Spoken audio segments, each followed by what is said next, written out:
Let's see, Philippe, I have a 6 o'clock down for Mr. Bannister.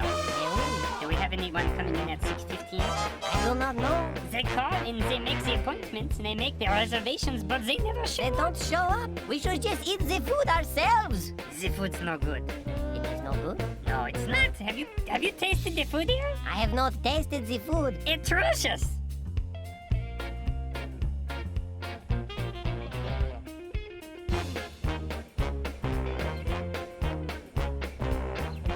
Jean-Claude, did you remember to feed the fish?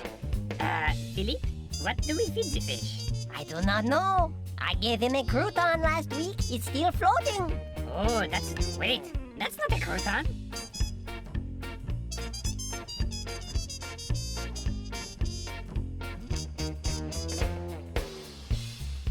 Where are the buffalo wings? The buffalo wings? Oh. Philippe, this is a seafood restaurant.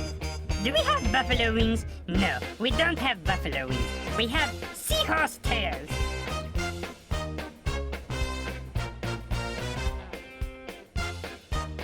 Jean-Claude, Yes, Philippe? is it time for happy hour yet? Oh, the happy hour! Oh. I am happy every hour, Philippe. I noticed that about you.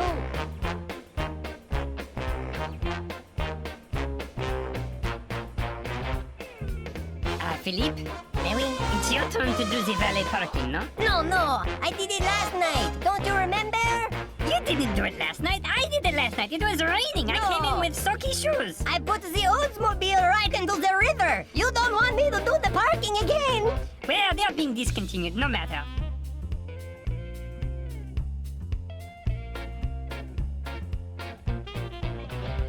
Sir Philippe, I was talking to the cook the other day, Mary?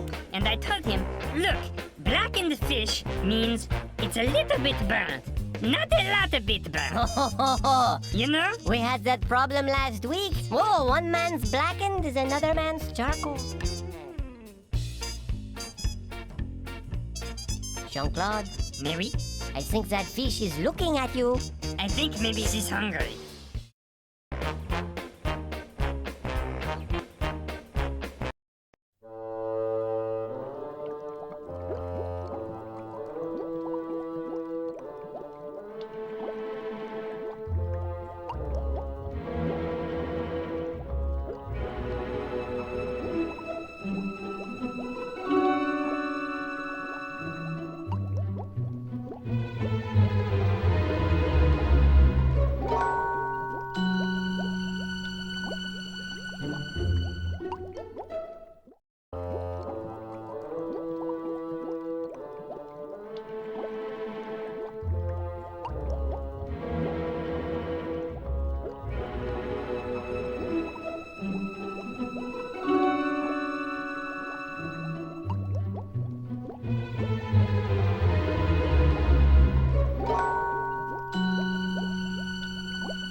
Jonah, there is a woman in Nineveh, is there not? A beautiful young asparagus. She is waiting there for you, no? No. You were promised to be married, but your job is now in the way. The woman's father is the head of an international ring of camel thieves. This very day, you set sail for Tarshish to deliver a message that will break the back of the camel thieves, but in the process, will break the heart of the woman you love. Yes, insight runs very deep in my family. Do not worry, the first one is free.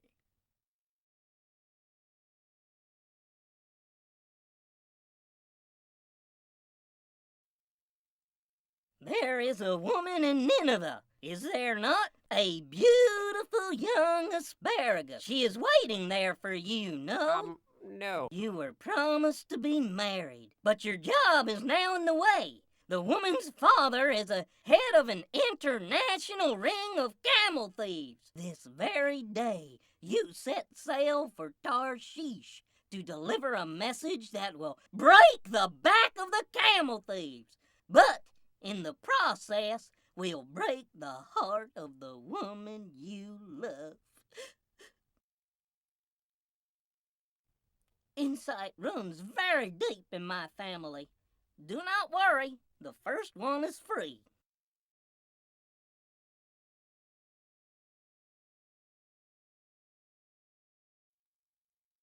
There's a woman in Nineveh, is there not? A beautiful young asparagus. She's waiting there for you, no? No. Well, you were promised to be married, but your job is now in the way.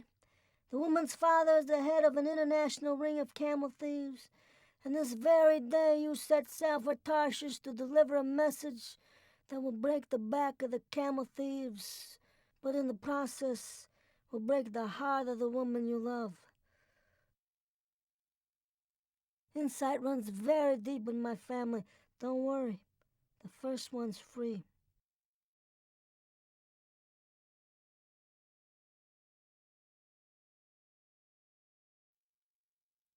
There's a beautiful woman in Nineveh, is there not?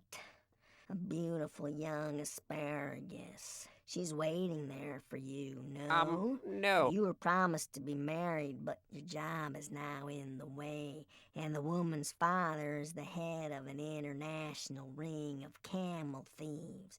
On this very day you set sail for Tarshish to deliver a message that will break the back of the camel thieves, but in the process will break the heart of the woman you love. Insight runs very deep in my family. Don't worry, the first one's free.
You have a great sense of direction.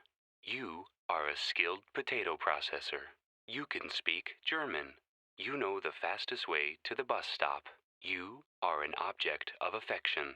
You can build superior tree forts. You are a force to be reckoned with. Your voice is like the sound of wind chimes. You like Chinese food.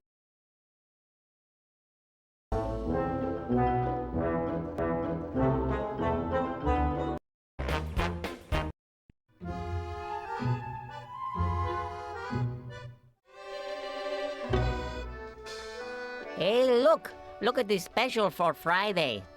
That's a grease stain. No? Oh, it is? Yeah. Wow. Yeah, I thought it was a scratch and sniff menu option. No. Well, it made me hungry. Yeah, it does smell pretty good. Still smells like shrimp. So did you notice what the special is for Friday? Oh, It's fish! fish? It's a seafood restaurant. So why would they have the special be fish? 'Cause it's Friday. Is it fish cordon bleu? No? You know, that's fish with cheese injected into it. Like a corn dog? Like a cheese dog? Corn dog blue? I went to Woodstock just to see those guys. Corn Dog Blue. Corn dog blue? Oh, yeah, man. Do Yeah. you remember them? I do. Their hit song, Man, There's Cheese in My Middle and It Wants to Get Out. Oh, yes. Oh, that was great. Yeah, Squish Me, I'm Cheesy? No, that was the next album. Oh. Ah, yeah. I mostly listened to Lawrence Welk. He did nothing cheese-related. No, but very cheesy. I just got one question. Yeah. What is a popcorn shrimp? Oh. Are they just runt shrimp? Like pygmy shrimp? Or are they pieces of shrimp? You know what? I think they're actually roaches. Holy mackerel! If tuna is chicken of the sea, Right? I think that makes shrimp the roach of the sea. Oh. Don't you think? It's got that exoskeleton. Right? Yeah, it's kind of small. You know, when I was a kid, I had an exoskeleton. You did. I brought it for show and tell, and I lost it in my locker. Never saw it again. I had a friend like that. Really? Yeah, he was nuts. Well, you know, I'm not making much sitting around here Yeah, in a that's, seafood restaurant. that's true. You know, like my life is over. Well, I could get you like a coupon or something. Is it coupon or coupon? Because it's gray poupon. Gray poupon. It's not gray pupon. No, but it's a green pupa. Well, that's got nothing to do with it, because it's OU. Uh-huh. Or is it UO? O after U, except after chew. I don't know what you guys are talking about, but I'm going for more cheddar biscuits.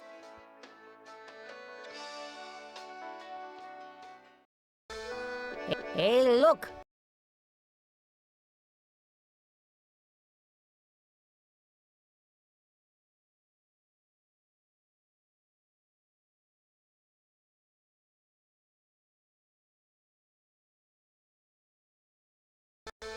Hey, look.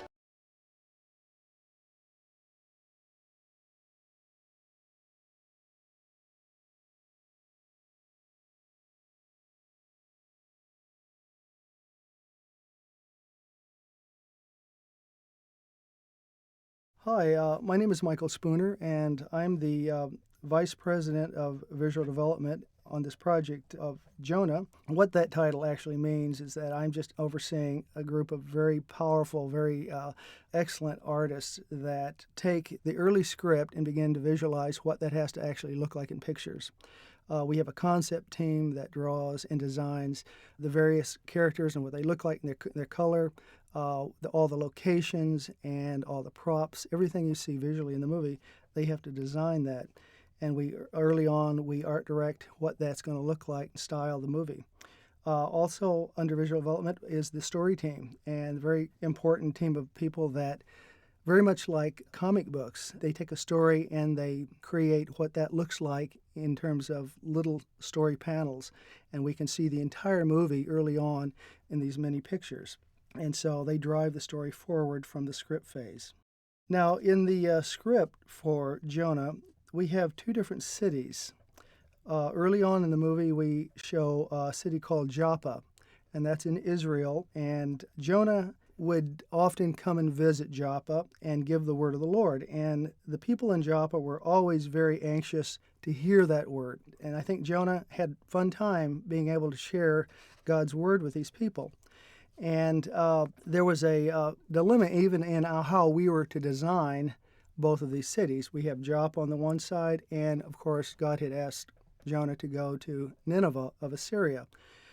Nevertheless, we still had the opportunity here to create two different kinds of locations, and each one had a different visual structure and design to it. And so with Joppa, we wanted to make a city that apparently was very blessed.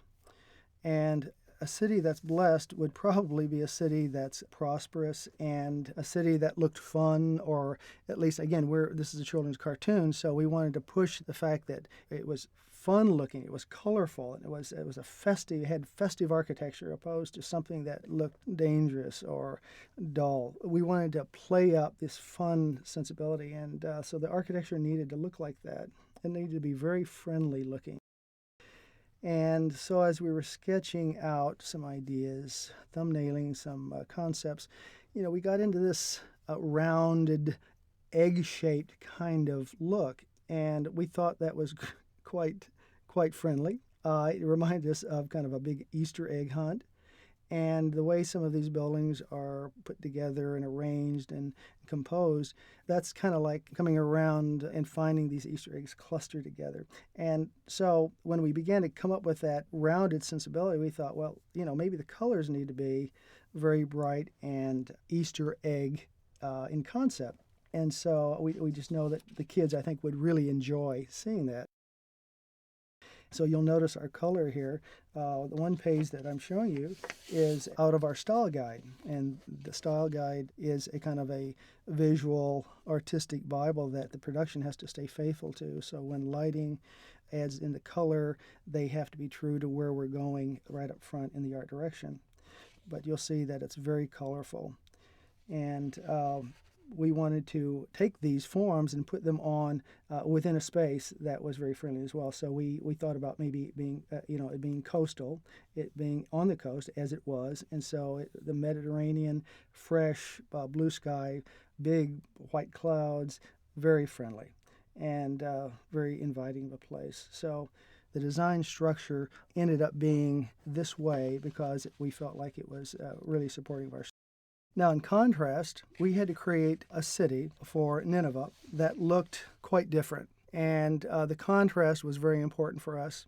And so, since they were people that never knew the word of the Lord and never had the blessings by receiving that, we wanted to make something that was a very dark and kind of a menacing city. Again, Jonah had never been there. He didn't know what to expect. So we needed to make a very dark and mysterious kind of a place. We created a city that was, this is not in reality because Nineveh may have been a completely different place, but for the sake of the story, we needed to make this stark contrast. So we created this hidden city in deep, dark canyons. It was cloud covered, and the only way into it is you had to go through this high canyon area. And you'd see this city that had been built into kind of a volcanic eruption at some time in the past. I think a lot of our influences were probably the Indiana Jones series. Indiana Jones is always going to some remote place in this world, and we wanted this place to seem to be very remote and hidden. And that kind of set up the tension here. And it was cloud covered, it was very dark, and the only light was light by flame. And so it was a very frightening to look upon. And when Jonah first arrives there, he was very scared, and he really wanted to turn around and go back. You'll see this picture here, and it's the front wall of the city, and the scale, it's immense. We see Jonah walking in on his camel, and this entry is just gigantic. And you see the lighting is just menacing. He's very scared. Mostly, I would have been very scared here going in this. And that's what we want to do. We want to set up, even for the artists. Let's talk through what it's going to take to get our audience to believe that's where they are. And so the idea is even the lighting situation here. We've got a couple of large cauldrons with flames in them, and they're lighting the front side of the wall of this entry, and the light travels up this wall, and it just adds a real strong sense of mystery. You'll notice the fish motif. This is very important. The Assyrians actually had, or the Ninevites had actually worshipped a fish god. And so we wanted to bring that historical reality into our picture. And it helped us to create a very interesting counterpoint from normal or primitive architecture, simple primitive architecture, with an accent of selective design of this decorative fish motif. And so that back and forth, that little counterpoint was very attractive. But it still had a sense of primitive about it. As you go in, notice this drawing that I had done on what that first shot, that first image of going through and seeing the street here of Nineveh. And again, a very strong primitive look. The adobe kind of architecture, the organic staying away from the geometric shapes, the coloration being on the earth tones, and the raggedness of even the tarps and the things that are hanging. They just had not moved that far, at least in terms of decor. But again, it adds to the mystery of this place. We're not quite clear what these people are going to do to him as he goes there, and he wasn't sure himself. Early on, we thought about maybe even adding the fish motif concept to the shaping of these buildings, but we got kind of carried away with that, and it would have been too redundant. So we had the organic kind of squarish kind of buildings that leaned and tilted and looked very vulnerable, almost like it would fall over. It was so old, and then had little accents of that fish motif here and there. So again, we created this city that was kept in darkness. It was cloud covered in the canyons, and we prepared that design so when in the story, when Nineveh actually receives the word of the Lord, we're able now to remove the clouds, sweep them away, and fresh light, sunlight comes into that city. And it's kind of a commentary on the blessings of God upon a people that receive his word. And so that was the concept that we wanted to set up. And it took, creating this darker city, this primitive looking sense about it on the front end. So later in the movie, we could remove that and make a transformation. And so that was very important for us.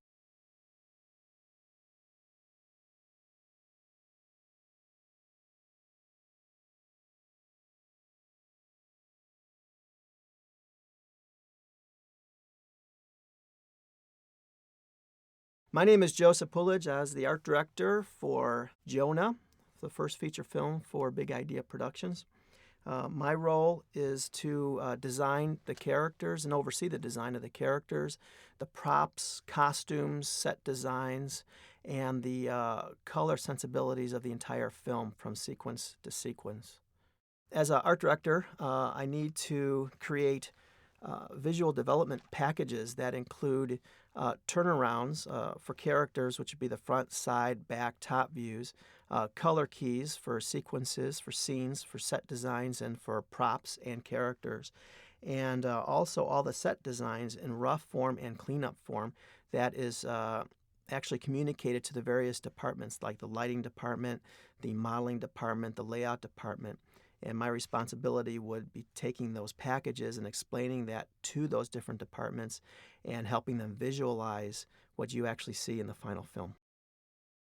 This is a rough design, a rough drawing, most of my work is done this way, very rough. Do hundreds of these drawings for each set, each character, each costume, each prop.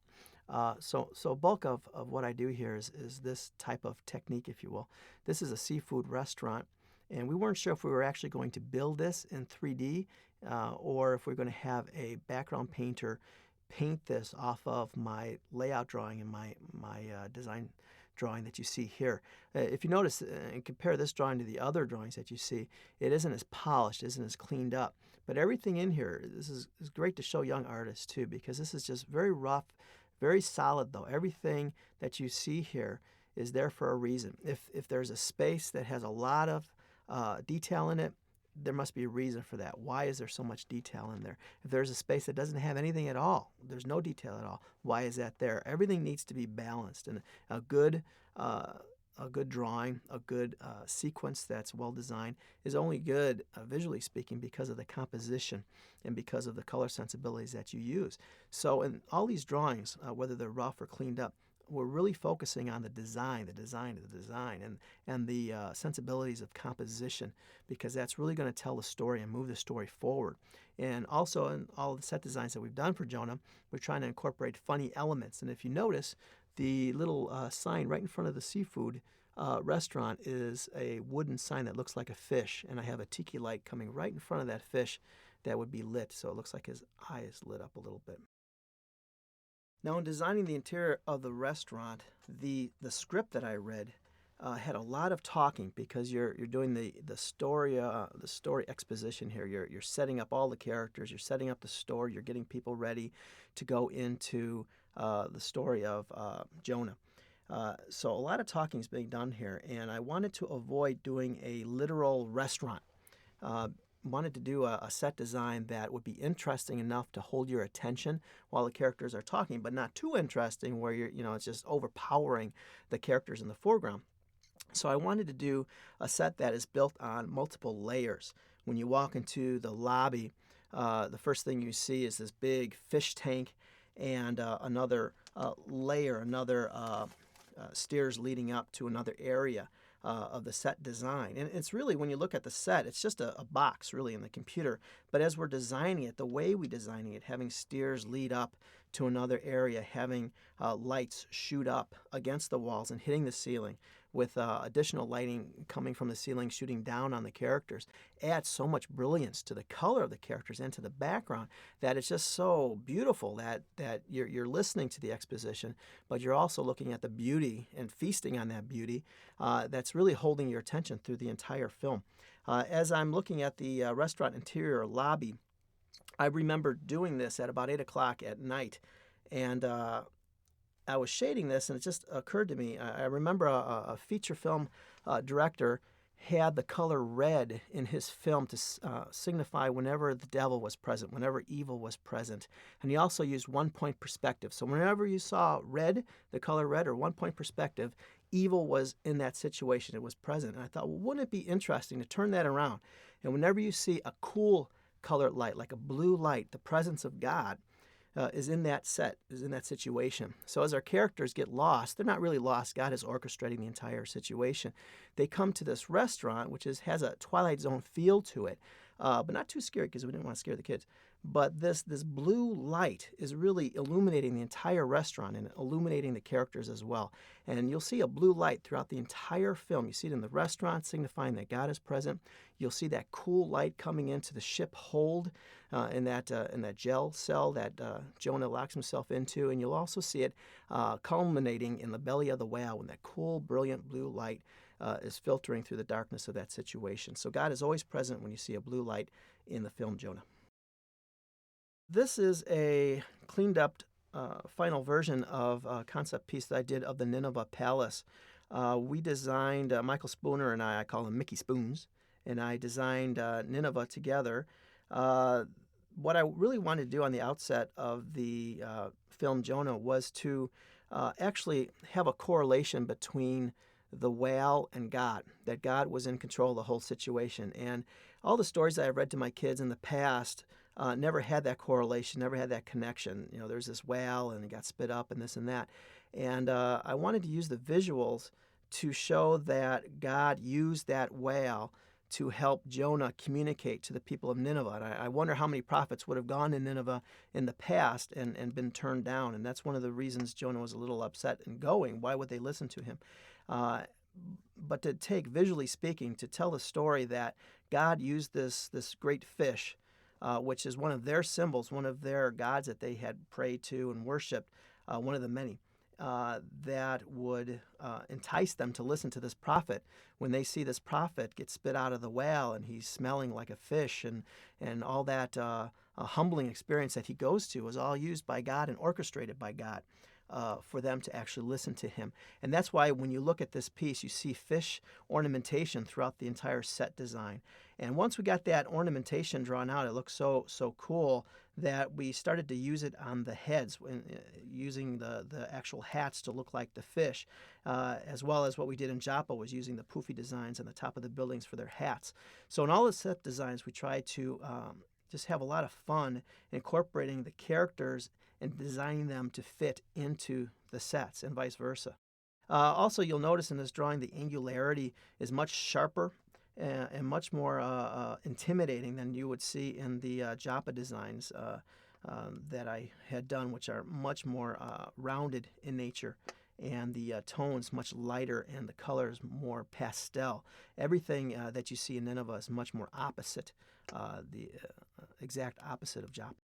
As I talked about Nineveh before, we actually came up with the idea of having Nineveh be very angular, very threatening. I wanted to avoid cliches like most animated films. The bad guy usually has the coolest hut, the coolest palace, or and it kind of teaches the kids that all the guys are exciting and the bad guys are exciting and the bad guys have all this cool stuff. I wanted to downplay the visual design sensibilities for Nineveh, that they were a little more barbaric. They didn't have all these cool things, and really play up Joppa, this city where people are free, they have opportunities, the children are free, and to really play with the design sensibilities to show that this is really cool, and you have cool stuff when you're a good person too. So when we're looking at Joppa, I remember being in a meeting with Phil Vischer where I showed him all these designs for Joppa, and he didn't like any of them, and oh no, what am I going to do? And I was sitting there and I had a napkin in front of me and I just doodling, like, oh man, I didn't do it. I'm going to have to come back tomorrow and show him some more, and I hope I get what he's trying to visualize. And as I sketched this out on the napkin, it's like, oh, this is so cool. I showed it to him, and yeah, approved. So he actually stamped the approval stamp that he has as a director on this napkin, and that became Joppa. But the basic design was just a very quick marker sketch that led to this huge city that's so detailed and beautiful. But the major design was to make these look like modular cookie jars with these cute little poofy tops that are brass and colorful, and have pastel colors throughout the entire city. And the major color reference for this, the color sensibilities for this, was to make sure that the buildings themselves, the actual building material, was warm, but all the shadows were very cool in nature, cool against warm, which really kept the beauty of Joppa to the point where we wanted it to be. Everything in Joppa is a circle. There are no real straight lines there. Everything is very circular. The shapes are circular, rounded, organic shapes in comparison to Nineveh, which is very angular and very threatening. One of my responsibilities was overseeing the character design. I actually did the cleanups and final versions of the major characters of Jonah, in which you're seeing right now. Larry, as you see right now, this is an art direction note that shows just how much detail that we have to pass on to the modeling department. Now, we draw this 2D, two-dimensionally, with pencils and digital paintbrushes, but we send this off to the modeling department, in which they're going to build it digitally within their computer system using Maya. So this is a good example of an art direction note of what I need to, all the information I need to convey to the modeling department. Then it will also affect the lighting department as well. But you can see that just the minute detail, just showing a belt buckle color, the palette for that color, ranging in colors and tones, and the color for the pants, what the local color would be and what the shadow color would be.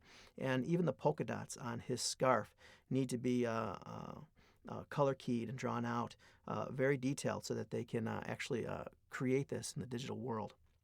In actually designing these characters, some of the characters we designed from scratch. Other characters like Larry and Bob and Archie, we already had those created. So when we're doing their costume designs, it's kind of interesting to loosen up as a designer. We're actually starting out with very organic shapes. Sometimes we're not even thinking details right now. We're just, when we first start out, we're just sketching abstract shapes upon the character and playing with those shapes and those forms and those masses and establishing something that looks pretty good. And then, it looks like a scarf, so I guess that's going to go in the direction of a scarf. Or this shape looks like it'd be great if it was a sword. And that's just a good way to loosen up as an artist and to keep the costume designs very free-flowing and elegant. You'll be seeing some orthographic turnarounds of the pirate ship. This one particular concept design of the pirate ship shows tiki lights that are strewn about the entire length of the deck. And that had a lot of problems in trying to animate that and light that in all of our sequences, and it was pretty expensive to do that. But I just really wanted to do that because it was such a dark set design where you're having a storm sequence. And without that bright light in there, it'd be really hard to keep the viewer's attention on what's happening within the scene. The idea that came to me for Tiki Lights was that our neighbor sold his house, and he started to paint brick by brick. He had a brown brick house, and he painted each brick white, and then he strewn Tiki Lights all over his backyard. And I said, "Oh my goodness, this is fantastic for the pirate ship. We got to use Tiki Lights." So that's how that led in there. And then the Weber grill is actually my grill that I use all the time. This is another shot of Pa Grape on top of the foredeck, the front of the ship, and that shows the mechanism of the cannon that was raised from the lower parts of the ship up to the top of the deck. In this set design, we wanted to make sure that we weren't designing a literal pirate ship. I can't stand designing that. It's like, you just don't want to take a photograph of it and draw it out real pretty. What really excites me as an art director and a designer is to take those shapes, those ideas, and veggieise them. And that's a term that we use all the time, to veggieise them, whack them out, exaggerate certain shapes and certain colors and certain shades. When you look at these concept designs, you'll see that we're adding some funny props in there as well. You got on the bottom left of this particular shot, you'll see the Larry Boy plunger, and we have golf clubs and a dirty old sock actually falling out of the cannon. Anything that we can use that would bring more organic shape into the design to break up the vertical and horizontal lines that are happening in the pirate ship itself. And to be able to use a Weber grill, for instance, or an organic shape such as a baseball bat or a ball, really adds to the design sensibilities. And you'll see little funny elements throughout the entire pirate ship to show that they don't really do anything and they don't use the cannon. We actually have birds' nests that have just been built, and birds are living there with their eggs and everything on top of these cannons because they never get used. Just those little funny elements to convey these guys don't have a clue and they don't do anything at all. This is the interior of the pirate ship, which is the pirate ship hold. You'll notice that in our film, it's designed that the entire action, everything is going down. Jonah is always stepping down from set to set to set to set. He steps down from the Joppa to the pirate ship, and he steps down when he's on the pirate ship into the ship hold. And then he gets even further where he steps down from that into the interior of the whale. And then he gets spit out of that, and he steps down, down, down, down into the depths of Nineveh. And at the end, he finally rises up. At the end of the piece is the only time he's actually above any situation. He just goes lower and lower and lower, which is a visual story really arcing his spiritual situation. And in the ship hold, I wanted to design a prison cell. Here's this guy that gets a message from God, but he's fighting God. He's rejecting what God wants him to do for various reasons. And he, if you will, locked himself up in a jail cell so that he would be away from God if he could. I actually have a prison ministry at a maximum security prison in Illinois. And I just couldn't get the set design right. It was just too fun. It was too cute. And we didn't want it to be too harsh. And, well, anyway, I asked a guard to lock me up for about 10 minutes so I can sit there and sketch in one of the general population cells all by myself. And he came back in 20 minutes. And I got to tell you, the first 10 minutes was just totally superficial. It was just basic ideas that any person would come up with, thinking what a prison looks like or a cell looks like. But when you're sitting there wondering when or if the guard's going to come back, man, the creative energy and the passion, the emotion that I wanted to convey was just all there. And I started to feel it, heard the sounds of the prison, saw bars that I never noticed before in the background, saw chains on walls that I never noticed before, and looked at the wall and felt it with my hand and noticed that someone had scratched in days waiting to be released, and that was all in the wall. So all these little elements are incorporated into the ship hold to convey the emotion that we wanted to do within the scene. We have several artists that work on color keys and digital backgrounds for our film. I oversee those, but every now and again I have to jump in and actually do a background myself, or a color key myself, or in this case a concept painting of a sequence. And you'll see in here that throwing a lot of things in here. We have lightning, we have storm clouds, and foam. And this painting, what I'm trying to do is really examine the possibilities of the design sensibilities of clouds, and what a cloud will look like with lightning flashing behind it, and really trying to design out what the foam would look like on top of that raging sea. We wanted to make sure that we're staying away from a CG, computer graphics look. So how far can we push it? You know, we want to make it look like a nice painting with organic shapes, but you know, how far can we really take it to a point where we're not a cartoon anymore? We wanted to stay away from making the CG look like live action. So this painting is really just delving into the different shapes and the tonal structures and the textures of the foam and the wave structures. Also, you'll be able to see we're kind of starting to get into the lighting, how these waves would be backlit with lightning striking in the background. And you'll see some little highlights on those waves back there. Really just getting into every little element that you're going to see in a sequence, painting that out, making it as close to what you're going to see on the final film as possible, and then sending that off to the lighting department and the modeling department and the tech dev department, which are going to try to match that painting in the digital sense of the film. This piece is a concept design of Jonah in the interior of the whale, the belly of the whale, we call it. In looking at this film, I got into the original scriptures. The Hebrew words have so much rich meaning to them. I came up with a Hebrew word called Sheol, and it meant graveyard. Jonah went to the depths of Sheol, depths of this graveyard. And I wanted to do a painting of you, if you will, a portrait of a man who came to the end of himself. And you can only come to the end of yourself to find the beginning of God. And he came to the end of himself, and he's in the situation where he's in a graveyard, a situation that he cannot control. He lost all control. He is totally humbled. He's humiliated, really.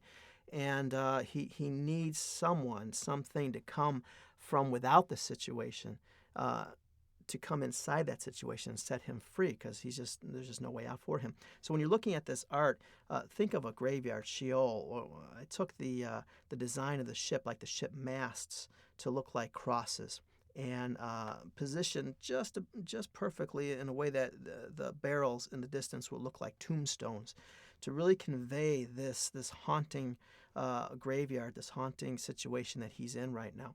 And we didn't want to scare the kids, so this was a very difficult balance, a difficult balancing act in trying to convey this graveyard without getting too scary. But instead of using black tones, we used cool colors, blues, ultramarine blues, cobalt blues, and that actually got your eye focused on cool colors, so that as we started to introduce the angels in warmer tones, the eye was so set, the iris in the eye was so programmed to look at cool tones, the warmer tones looked that much more brighter.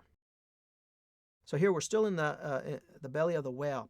Now this is a shot of the angels as they take over the situation. When you look into the story of what's happening in the sequence, Jonah is down and out. He doesn't know what to do. He doesn't know where to go. He's totally lost within the situation. Desperation has set in. There's no hope whatsoever.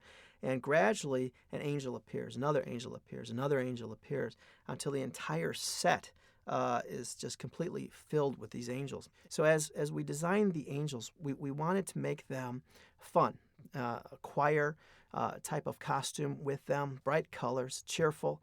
They are in control. They're not weak. They know exactly what they have to do, what they need to do, what they're going to do.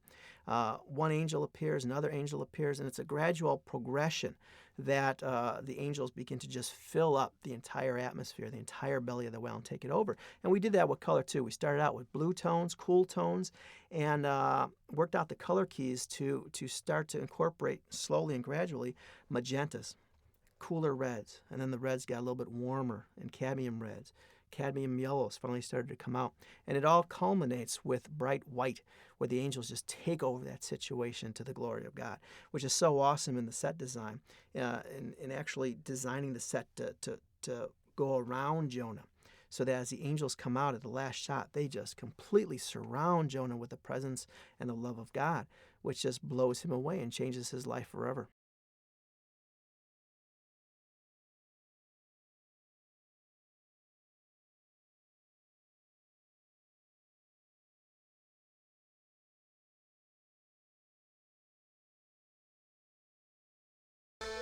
Hey, look! Hey, look! Look at this special for Friday. Hey, look!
Hello!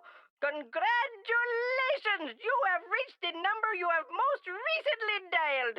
My name is Khalil. If you have an interest in purchasing a Persian rug or a lovely plush toy, please inform the party to which you were intending to speak originally once they have returned your call. Providing, of course, you leave your name and number. Goodbye. Hello? You are a go-getter. So go get yourself a sandwich and call back later. Hello, my name is Khalil. I am a caterpillar. Well, that is only half true. My mother was a caterpillar, my father was a worm. But I am okay with that now. But enough about me. Tell me a little about yourself. Hello, this is Khalil. I wanted to be big and important. But the world doesn't need more people who are big and important. The world needs more people who will leave their name and number after them. Hello, my name is Khalil. Returning calls runs very deep in my...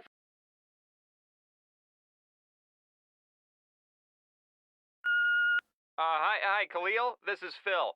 We wanted to shoot a few extra scenes of you and Jonah for the movie. We're thinking of adding a scene right after you're swallowed by the whale, and you set up a little shop inside the whale's stomach. You know, selling rugs and that sort of thing. And you're complaining because business is so slow. Right. Well, anyway, give me a call back, and we can talk about it. Hello? Is this thing on? Oh, yes, Khalil. This is Khalil calling. I just wanted to remind you that you are out of peanut butter, so pick up some at the store on your way home. And if you go to the store but don't get this message until you get back, then go back and get the peanut butter. Okay, goodbye then. Yes, hello, Khalil. This is Archibald. Say, I was just having a little chat with the director, and we both think that your performance in the movie has been absolutely splendid. Oh, you're certain to win an Academy Award. So let me know when you get this message, and we can, do lunch or something. Ah, jolly good. Goodbye. No, I'm going to do it. Shh, you're the one about the refrigerator. I got it. I got one, Larry. Okay. Hello. You have been selected as this year's winner in the Publishers Express sweepstakes. If you would like to claim your prize, all you have to do is place a large, extra large bag of Mr. Twisty's Twisted Cheese Curls on your porch in the morning. And some ice cream. No ice cream. It will melt way before we can get there. I have to drop my sister off at the dentist. Okay, so be sure to claim that prize. It's a real good one. Hello, Khalil. This is Khalil calling again. I just remembered that I bought 2 jars of peanut butter the last time, so there is still 1 jar in the cupboard. You do not need to buy any when you go to the store. And if you go to the store but don't get this message until you get back, well, that's okay, because we could always use a spare jar of peanut butter. Okay, goodbye. Oh, if you heard the first message, then ran out to get the peanut butter, and then came back and heard this message, then you... Oh, never mind.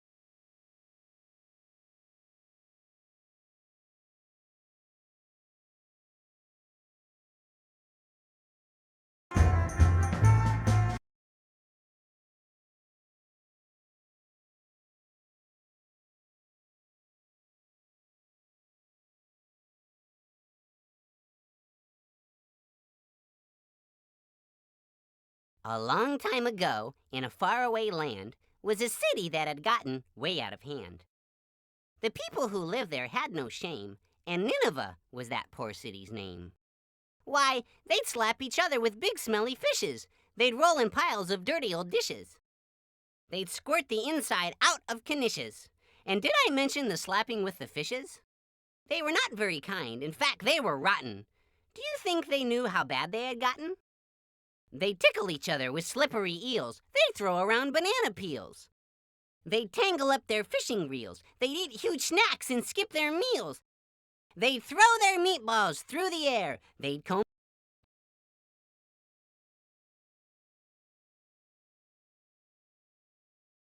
on Dad's blue chair and run over their temper. So God sent Jonah, a prophet of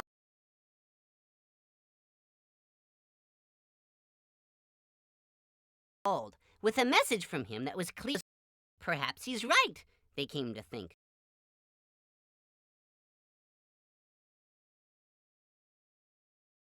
Perhaps, like fish, But Jonah rose and spoke to them. It's not too late to start. You can do it. Yes, you can. God's got a starting over plan. A second chance is what... If you do wrong, just say a prayer. And know that God is always there. God never closes any doors. A second chance can now be...